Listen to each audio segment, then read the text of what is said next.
तनी करिया भैया खाए पी के तनी घुराए जाए। बहुत बहुत डॉक्टर साहब के प्रणाम, सब भाई लोगों के प्रणाम भले। लेकिन दादी लोग आवे लिखा कही है अखिया था हमने जैसे मारे कनकिया जैसे बाप हो रे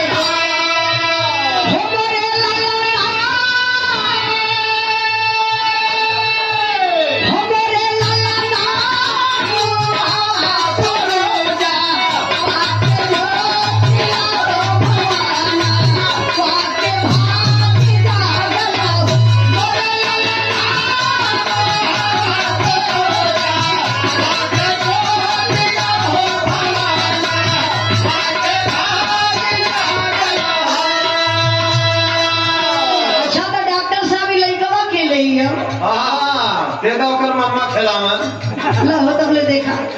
अरे सेती में पाई गिला भैने का मुंह बनावत होगा।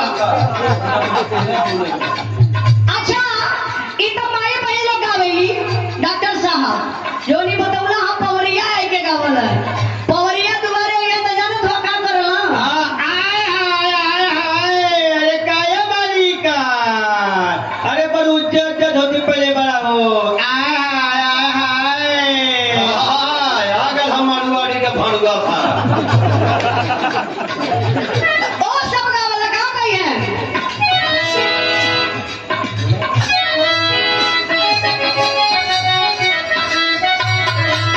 जौन बताऊला ना भाई साहब का भोर भोर बार रे होइला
या तो हर भगवान सोच रहा है लगत तो डॉक्टर साहब के पीछे जाके गिरता।